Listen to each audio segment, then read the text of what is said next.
Hi girls welcome to our channel. ప్రస్తుతం మనతో పాటు దాము బాలాజీ గారు సీనియర్ జర్నలిస్ట్ ఉన్నారు. వారితో ఒకసారి మాట్లాడదాం. సార్ నమస్కారం సార్. నమస్తే. సార్ అదాని పైన కేసు నమోదవ్వడంతో అప్పుడు ఎంత ప్రకంపనలు క్రియేట్ చేసిందో ఆ ఇష్యూ మనకు తెలిసిందే. అయితే ఇప్పుడు చంద్రబాబు నాయుడు గారు ఆదానికి షాక్ ఇవ్వబోతున్నారని తెలుస్తుంది సార్. ఎందుకంటే ఇందులో జగన్మోహన్ రెడ్డి గారు ఆదాని ఇద్దరు కూడా ఒక ఒప్పందాలు కుదుర్చుకున్నారు. దానిపైన ఇప్పుడు ఆ ఒప్పందాలు మొత్తాన్ని కూడా చంద్రబాబు నాయుడు గారు రద్దు చేసే యోచనలో ఉన్నట్టుగా నిన్న ఆయన మాట్లాడిన మాటలు చూస్తే అర్థమైపోతుంది. మరి ఆదానికి వ్యతిరేకంగా వెళ్ళగలరా? ఆదానికి వ్యతిరేకంగా వెళ్ళమంటే మోదీ గారికి వ్యతిరేకంగా వెళ్ళమని కూడా మనం చెప్పుకుంటూ ఉంటాం. మరి అటువంటి ప్రయత్నం చంద్రబాబు నాయుడు గారు చేస్తారా సార్? మీరేం చెప్తారు దాని గురించి? అదాని జగన్ మధ్య ఒప్పందాలకు సంబంధించి మరోసారి చర్చకు వచ్చింది. దీనికి రెండు కారణాలు ఉన్నాయి ఇమీడియట్ గా. ఒకటేమో తమిళనాడు ప్రభుత్వం అదానితో చేసుకున్న ఒక సోలార్ మీటర్స్ పెట్టే ప్రాజెక్ట్ని, స్మార్ట్ మీటర్స్ పెట్టే ప్రాజెక్ట్ని రద్దు చేసుకునింది. సో తమిళనాడు ప్రభుత్వం ఎందుకు రద్దు చేసుకుందంటే లోయెస్ట్ బిడ్డర్గా అదాని వాళ్ళే ఉన్నారు. వాళ్ళు లోయెస్ట్ బిడ్డర్గా ఉన్నప్పటికీ కూడా తక్కువ కోట్ చేశారు అనే కారణంతో తమిళనాడు ప్రభుత్వం రద్దు చేసుకుంది. ఇది ఇప్పుడు వైరల్ అవుతుంది అన్నమాట. ఎందుకంటే ఇప్పుడు తమిళనాడు ప్రభుత్వం రద్దు చేసుకోవడంతో ఇటు ఆంధ్రాలో తర్వాత తెలంగాణలో మీడియా దాన్ని హైలైట్ చేసి ఇక్కడ కూడా రద్దు చేస్తారా అన్న ప్రశ్నలు లేవనెత్తాయి. తమిళనాడు ప్రభుత్వం 8 జిల్లాల్లో 82 లక్షల మీటర్లు, ఫేజ్ 1 ఇది, మొత్తం 3 పేజెస్ ఉంటాయి అక్కడ. ఫేజ్ 1లో 82 లక్షల మీటర్స్ 8 జిల్లాల్లో పెట్టడానికి బిడ్డింగ్ చేశారు. ఆ బిడ్డింగ్లో లోయెస్ట్ బిడ్డర్గా అదాని గ్రూప్ ఉంది. సో అది సరిపోదు మాకు అనేసి క్యాన్సిల్ చేశారు. అంత మాత్రాన తమిళనాడు ప్రభుత్వం అదానితో చేసుకున్న ఒప్పందాలన్నీ ఏమీ క్యాన్సిల్ చేయలే. అదానితో కముతి సోలార్ పవర్ ప్రాజెక్టు అదానితో చేసుకున్నారు. అది 2500 ఎకరాలు 776 మెగావాట్ల ప్రాజెక్టు. అదేమీ రద్దు కాలేదు, అది రన్నింగ్లోనే ఉంది.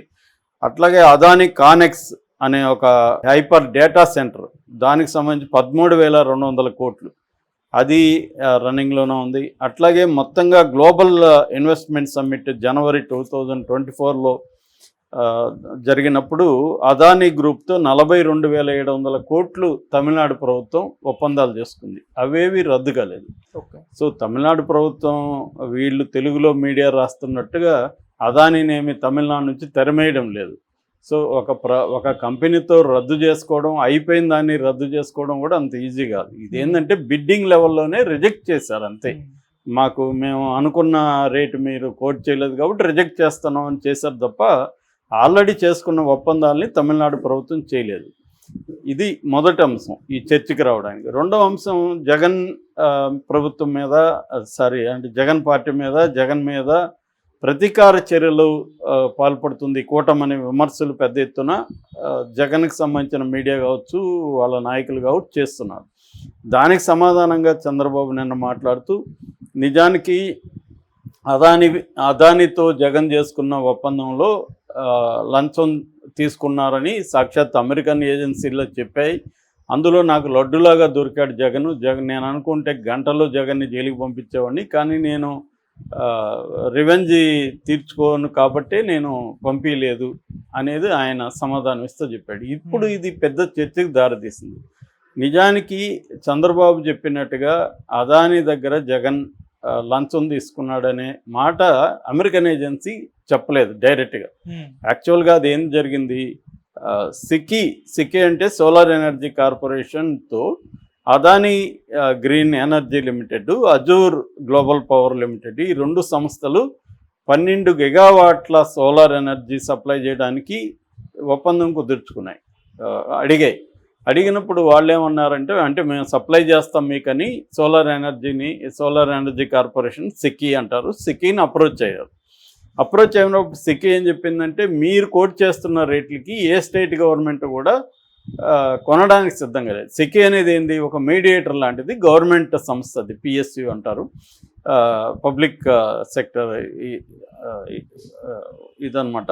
అది వీళ్ళ దగ్గర కొని స్టేట్లకి, స్టేట్లో ఉండే పవర్ డిస్ట్రిబ్యూషన్ కంపెనీస్కి అది సప్లై చేయాలి. మామూలుగా దాని రోల్ అది. సో వీళ్ళు అడిగితే స్టేట్లు మీరు రేట్లకి అది ఎవరు లేదంటే అప్పుడు వీళ్ళు ఏం చేశారంటే అదాని వాళ్ళు జగన్ ని అప్రోచ్ అయ్యారు. తమిళనాడు గవర్నమెంటు, ఒరిస్సా, ఛత్తీస్గఢ్, జమ్మూ కాశ్మీర్ ఈ 5 రాష్ట్రాల ప్రభుత్వాలతో వాళ్ళు మాట్లాడుకొని మీరు కొనడానికి వీళ్ళని ఒప్పించి సిక్కీకి చెప్పారు, ఇట్లా 5 రాష్ట్రాల ప్రభుత్వాలు 12 గిగావాట్లు కొంటారు, మీరు తీసుకోండి అని. సో సిక్కీ వీళ్ళతో ఒప్పందం చేసుకుంది. ఈ 5 రాష్ట్రాలతో సిక్కీ ఒప్పందం చేసుకుంది. ఈ 12 గిగావాట్లలో 7 గిగావాట్లు జగన్ ప్రభుత్వం రెడీ అయింది కొనడానికి 25 ఏళ్లకి. సో జగన్ సిక్కీతో ఒప్పందం చేసుకున్నాడు. సిక్కీ అదాని దగ్గర, అజూర్ దగ్గర కొని ఈ 5 రాష్ట్రాలకి సప్లై చేస్తుంది. ఇది ఒప్పందం. అయితే ఈ అజూర్ అనేది న్యూయార్క్ స్టాక్ ఎక్స్చేంజ్లో ఉంది. అట్లాగే అదాని, అజూర్ కలిసి అక్కడ కొంత పెట్టుబడులు కలెక్ట్ చేశారు అమెరికాలో. సో వాళ్ళకి కొన్ని రూల్స్ ఉన్నాయి, వాళ్ళకి చట్టాలు ఉన్నాయి. ఆ చట్టాలు ఏంటంటే అమెరికన్ క్యాపిటల్లో కలెక్ట్ చేసిన, అమెరికన్ స్టాక్ ఎక్స్చేంజ్లో ఉన్న ప్రపంచంలో ఆ కంపెనీలు ఎక్కడ లంచం, గొండితనానికి పాల్పడితే వాళ్ళ మీద చర్యలు తీసుకుంటారు. దాన్ని బేస్ చేసుకొని అమెరికాలో ఉండే జస్టిస్ డిపార్ట్మెంటు కేసులు పెట్టింది. అందులో ఏం చెప్పిందంటే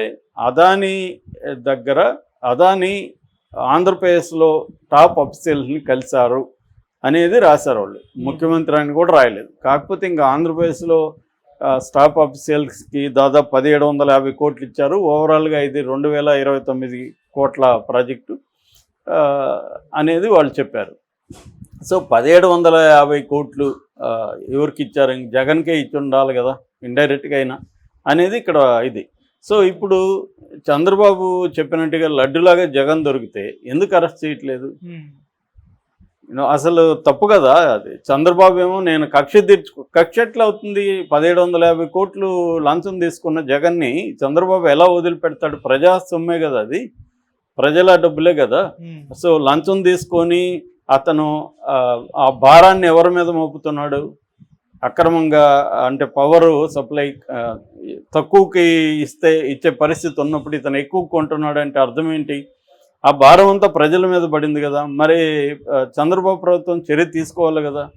సో ఎందుకు తీసుకోవట్లేదంటే అందరికీ తెలిసిందే, ఇదేమీ రహస్యం కూడా కాదు.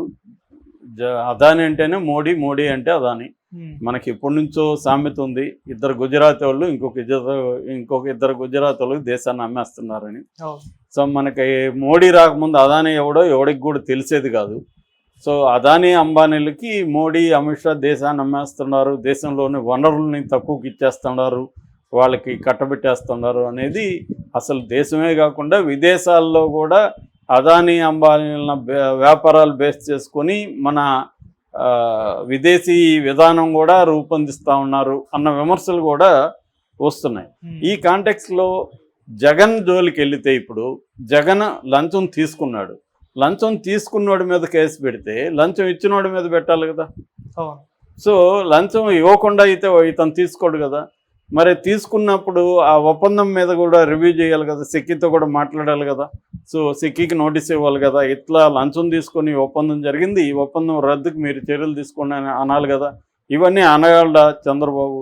అనలేడు. ఎందుకంటే మోడీ నిజానికి అనొచ్చు చంద్రబాబు ధైర్యం ఉంటాయి. ఎందుకంటే మోడీ మీద చంద్రబాబు ఏమి డిపెండ్ అవ్వలేదు. చంద్రబాబు ప్రభుత్వం బీజేపీ ఉన్నా లేకపోయినా, జనసేన ఉన్నా లేకపోయినా చంద్రబాబు ప్రభుత్వానికి ఏ రకమైన డోకా లేదా, బ్రహ్మాండమైన మెజార్టీ ఉంది, 135 సీట్స్ ఉన్నాయి. కానీ మోడీ ప్రభుత్వమే చంద్రబాబు పార్టీ మీద డిపెండ్ అయ్యి సెంట్రల్లో పరిపాలిస్తుంది. నిజానికి కానీ చంద్రబాబు గట్టిగా అనుకుంటే మోడీ ప్రభుత్వం ఇబ్బందుల్లోకి వెళ్తుంది. మరి అట్లాంటప్పుడు చంద్రబాబు ఎందుకు భయపడుతున్నాడు అంటే, ఆయన గత 10 ఏళ్ళుగా చూసినప్పుడు ముఖ్యంగా 2008 నుంచి బీజేపీకి భయపడుతూనే ఉన్నాడు, బీజేపీతో లేకపోయినా కూడా. సో ఆ భయం వల్లనే చంద్రబాబు ధిక్కరించట్లేదు. జగన్ వరకు మాట్లాడతాడు తప్ప మోడీ వరకు మాట్లాడట్లేదు. పోనీ జగన్ ఏమన్నా ధైర్యంగా ఉన్నాడంటే జగన్ కూడా 10 ఏళ్ళుగా బీజేపీకి సరెండర్ అయ్యే ఉన్నాడు. ఎందుకంటే బీజేపీ టాక్టిక్స్ ఏంటంటే తమతో ఉన్నా తమతో లేకపోయినా ఆ పార్టీల నాయకుల మీద కేసులు పెట్టి వాళ్ళని ఒక్కోసారి అవసరమైతే జైలుకి పంపించి వాళ్ళని కంట్రోల్ చేయడం అనేది బీజేపీ పార్టీ యొక్క పాలసీ.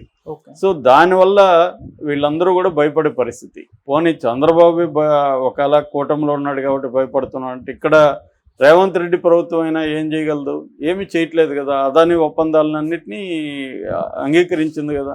అంటే ఇక్కడ ఒకటి ఏంటంటే లీగల్గా తీసుకున్నప్పుడు ఇట్స్ నాట్ దట్ ఈజీ. ఒకసారి ఒప్పందాలకు వెళ్ళిపోయినా కూడా దాన్ని క్యాన్సిల్ చేయడం అనేది లీగల్ ప్రాసెస్, చాలా టైం పడుతుంది. రెండవది, మోడీని ధిక్కరించే పరిస్థితి ఏ పార్టీలు కూడా ధైర్యం చేయవు. ఇక్కడ రేవంత్ రెడ్డి ధైర్యం చేస్తే రేపొద్దున రేవంత్ రెడ్డి మీద ఆల్రెడీ కేసులు ఉన్నాయి, అక్కడ బిగించవచ్చు మోడీ. అందువల్ల చంద్రబాబు లడ్డులాగా దొరికాడని చెప్తున్నాడు కానీ ఆ లడ్డుని ఎందుకు తినలేకపోతున్నానని చెప్పట్లేదు. దానికి ఇంకేదో పిచ్చి కారణం చెప్తున్నాడు. అసలు కారణం చంద్రబాబుకి అదానీని టచ్ చేసే ధైర్యం లేదు, జగన్ని మాత్రమే టచ్ చేసే పరిస్థితి లేదు. జగన్ టచ్ చేస్తే అదానీని టచ్ చేయాల్సి వస్తుంది.